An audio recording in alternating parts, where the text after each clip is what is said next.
Analisis permasalahan dalam pencapaian visi dan misi. Ini sebenarnya analisa perbandingan antara kondisi yang senyatanya dengan kondisi yang seharusnya. Ini kayak, mungkin bukan kayak gini, memang gap analisis di sini disebutnya, atau analisa kesenjangan.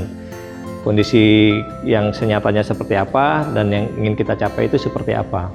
Nah, kalau kita lihat di gambar ini, kondisi yang seharusnya itu adalah performance yang ingin dicapai melalui visi, misi, tujuan, dan sasaran.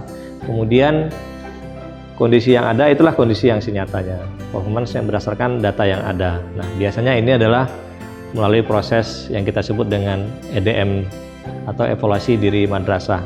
Nah, dari perbandingan antara kondisi yang senyatanya dengan kondisi yang seharusnya ada gap atau kesenjangan. Nah, kesenjangan itu kan ada 3 sebenarnya. Yang pertama, kesenjangan itu bersifat minus, artinya kondisi yang senyatanya kurang dari kondisi yang seharusnya. Kemudian gap itu bisa sama dengan kondisi yang senyatanya sama dengan kondisi yang seharusnya.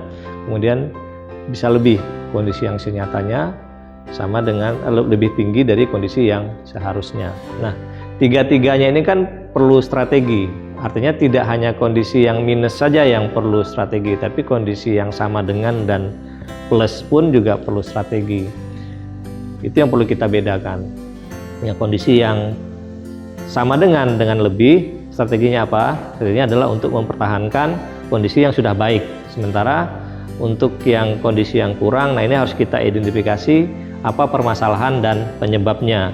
Nah, salah satu metode untuk identifikasi permasalahan dan penyebab ini bisa melalui analisa SWOT, di mana kelemahannya, gitu, di mana kelemahan, kelebihan, kekurangan kita secara internal atau eksternal.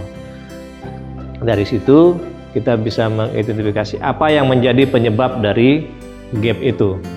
Kemudian dari identifikasi penyebab, barulah kita memunculkan program atau kegiatan apa yang harus kita lakukan untuk menghilangkan penyebab tadi, gitu. Jadi obatnya itu adalah di program dan kegiatan setelah kita mengidentifikasi penyebabnya. Bisa saja kondisinya sama, tapi penyebabnya berbeda antara satu madrasah yang satu dengan madrasah yang lain. Nah, itu kan memerlukan program kegiatan yang berbeda, jadi tidak bisa juga disamakan, gitu.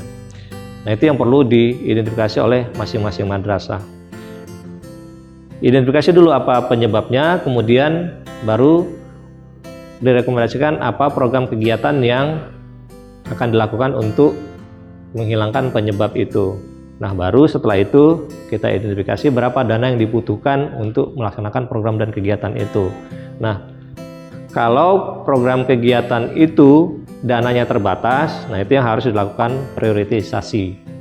Jadi ini alurnya, gitu ya, untuk diserahkan. Nah, proses semua ini itulah yang kita sebut dengan proses EDM dalam rangka menyusun RKJM, Rencana Kerja Jangka Menengah Madrasah.